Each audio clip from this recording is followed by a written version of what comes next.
Ce panneau à l'entrée du cabinet annonce la couleur. Ici, tout est mis en place pour limiter au maximum la propagation du coronavirus.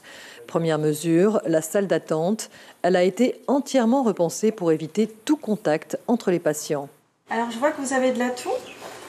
Donc je vais vous demander de patienter à l'extérieur. On a sécurisé avec des bandes. Voilà, donc en respectant l'espace, 1 mètre entre chaque patient. Et à l'extérieur aussi. Vous avez des chaises avec 1 mètre de distance. Voilà, et on a enlevé au fait tout ce qui est lecture, tout ce qui est fontaine, voilà, pour pas que les gens justement se transmettent le microbe. Entrez. Alors c'est un petit peu particulier en ce moment, hein. Vous connaissez bien nos gestes barrières. Le cabinet du médecin a lui aussi été réaménagé. Le patient n'est plus assis face au médecin, mais sur le côté, derrière un hygiaphone en plexiglas. Quant aux examens physiques, ils sont réduits au strict nécessaire. Il ne faut pas que les gens s'étonnent s'ils ont mal à la gorge, mais qu'on ne regarde pas leur gorge, par exemple.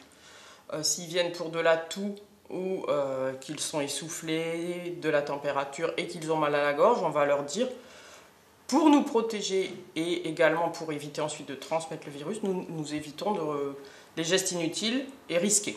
Après chaque consultation, le médecin nettoie tous les objets touchés par le patient. Il change également de vêtements plusieurs fois par jour. Ces gestes barrières, qui ont prouvé leur efficacité, sont appliqués par 220 médecins calédoniens réunis au sein d'un collectif. Objectif, rassurer la patientèle. Il ne faut pas que les gens aient peur de consulter, parce que vraiment toutes les mesures sont mises en œuvre pour limiter le risque au maximum.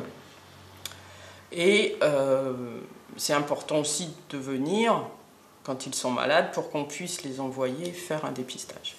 Malgré toutes ces précautions, ce cabinet reçoit 2 à 3 fois moins de patients qu'en temps normal. À noter que la plupart des cabinets proposent des consultations par téléphone aux personnes qui ne peuvent pas ou ne souhaitent pas se déplacer.